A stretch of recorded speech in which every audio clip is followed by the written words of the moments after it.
video pembelajaran mikro kucing, namanya mikro kucing. Jadi itu buat diedit, kemudian yang itu dan ini juga jadi kalau kalian di kuliah yang kuliah di akhir biasanya semester apa di kuliah itu sudah semester 3 karena ada tahun jadi semester 3 itu adalah perkuliahan terakhir. Semester 4-nya adalah menyusun tesis.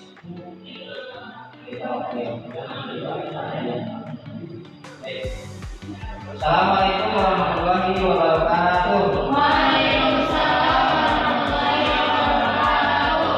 Bagaimana semua kabarnya?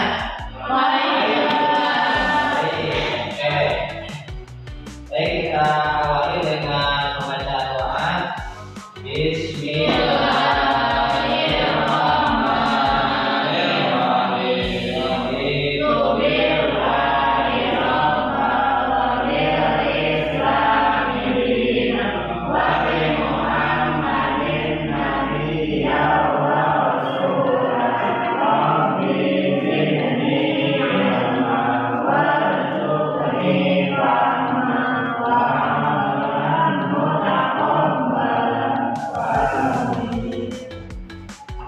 Baik, kita di pagi hari ini kita refresh dulu ya.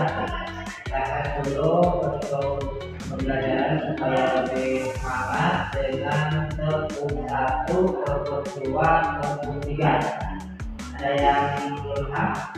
Tepung 1, tepung 2, tepung 3. Itu paham?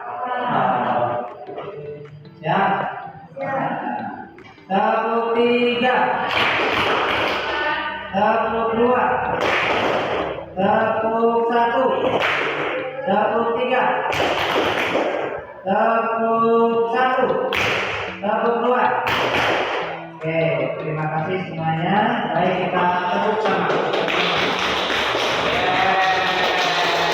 Sebelumnya kita akan dulu ya. Kembali.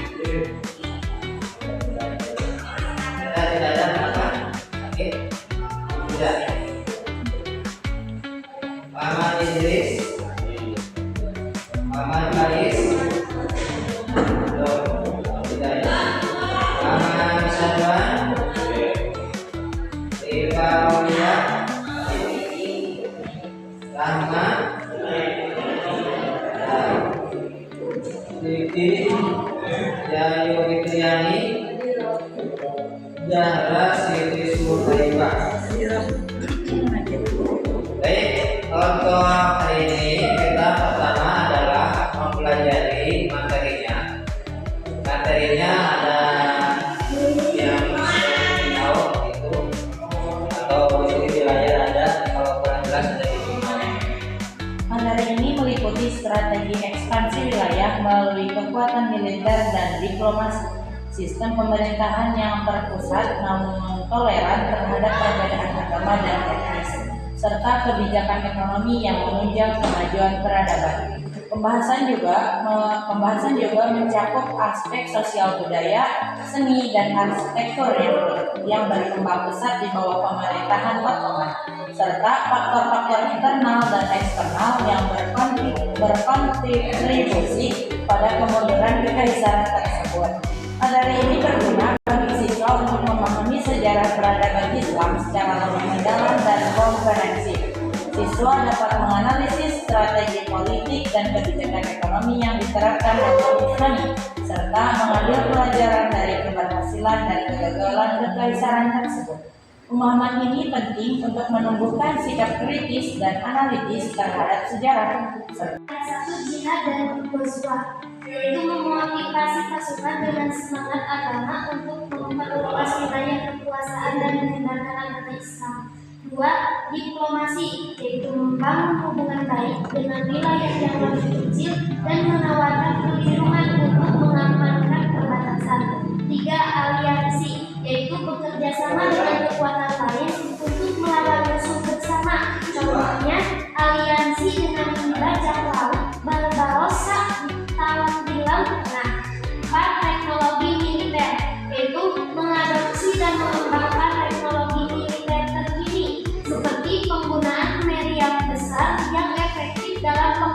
urusan militer.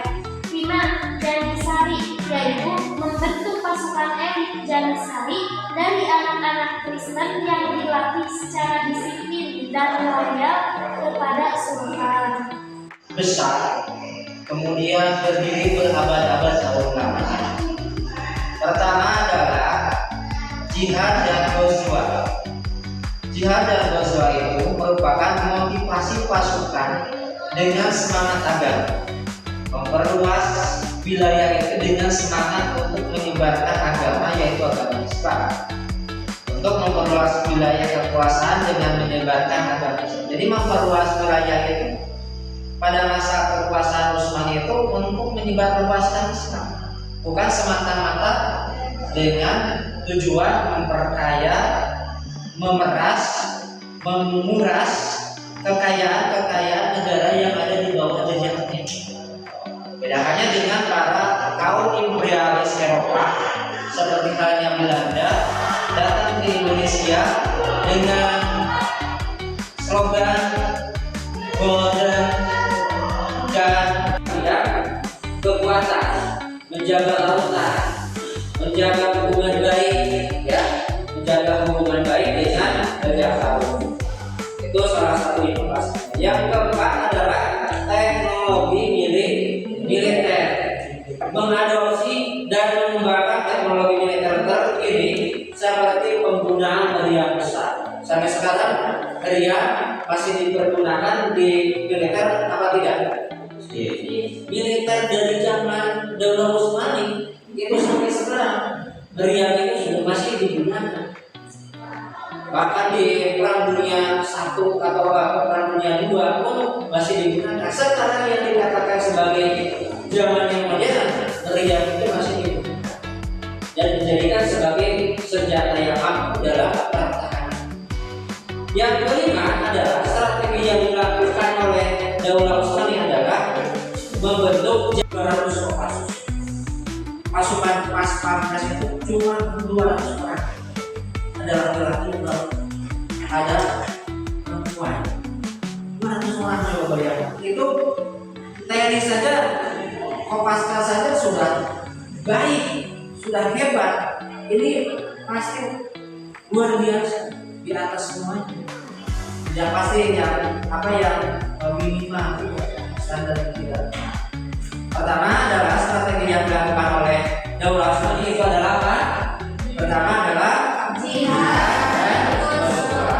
Makanya pasukan Daulah Utsmani ketika berperang itu seraya mengucapkan takbir Allahu Akbar, kan? Ketika berperang itu seperti itu. Jadi untuk membangkitkan semangat jihad. Tujuannya adalah menyebarkan agama. Yang kedua adalah diplomasi. Yang ketiga adalah aliansi. Memberikan ini kepada komunitas agama Yahudi dan Kristen untuk mengatur dan internal mereka sendiri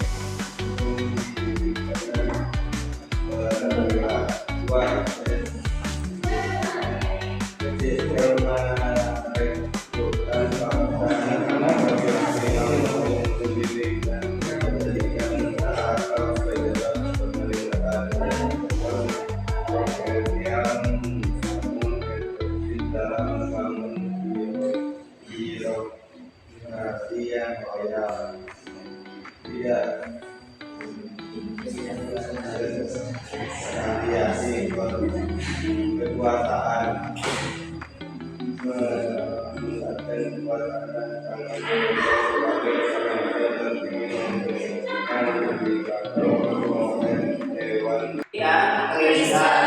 untuk mengatur internal mereka sendiri, hukum, pendidikan, dan peradilan. Jadi ini dilakukan kebijakan tersebut oleh Daulah Utsmani, memberikan otonomi kebebasan kepada wilayah-wilayahnya tertentu yang mana daerahnya tersebut bukan beragama Islam, seperti Yahudi dan Kristen, dengan mengatur apa internal mereka sendiri untuk beragama langsung menjadi agama Islam.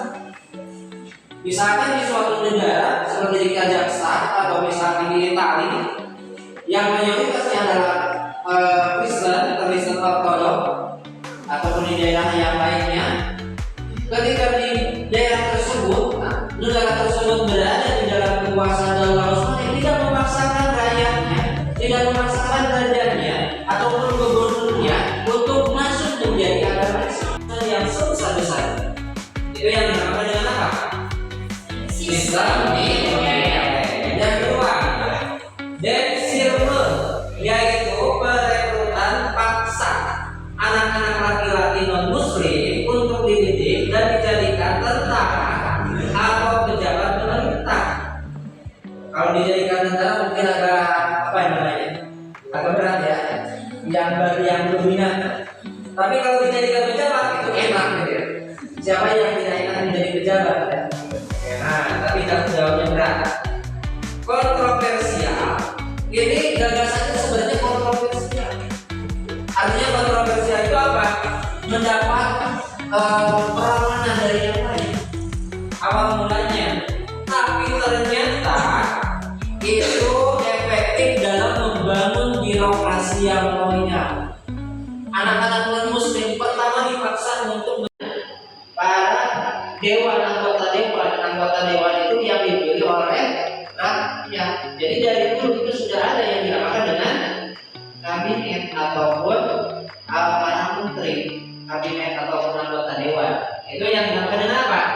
Sentralisasi kekuasaan. Yang keempat apa? Hukum karenanya itu mengkodifikasi hukum dan peraturan yang mengatur berbagai aspek kehidupan masyarakat, melengkapi hukum syariat. Itu mengkodifikasi artinya mengumpulkan hukum-hukum dan peraturan-peraturan yang mengatur berbagai aspek di kehidupan masyarakat. Seperti halnya kan dalam bidang keuangan, dalam bidang kesehatan, dalam bidang itu yang mudah-mudahan kalian generasi-generasi yang akan datang, mudah-mudahan pendidikan di Indonesia itu akan semakin baik, perguruan tingginya digratiskan. Buktinya kalau pendidikan anak dari petani bisa jadi dosen karena pendidikan, anak seorang dagang bisa jadi seorang dokter karena pendidikan, anak seorang guru serabutan bisa menjadi pengusaha karena pendidikan. Jadi untuk menghilangkan kemiskinan itu dengan apa? Dengan pendidikan. Semuanya dengan pendidikan. Itu jangan merasa kecil hati kalian. Kalau bapak saya bukan seorang guru, bukan seorang kiai, bukan seorang pengusaha, tapi kalau kita punya cita-cita dengan pendidikan, maka itu akan terlaksana. Kalau kita cita-cita 100%, minimal 80%.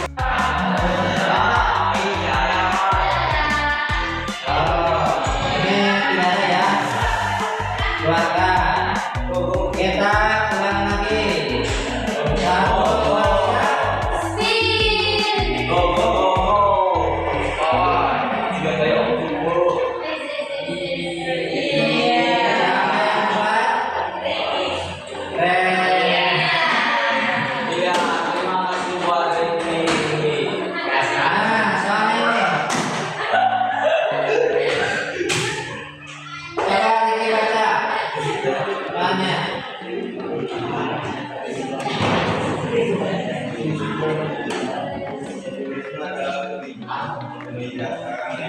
Thank you.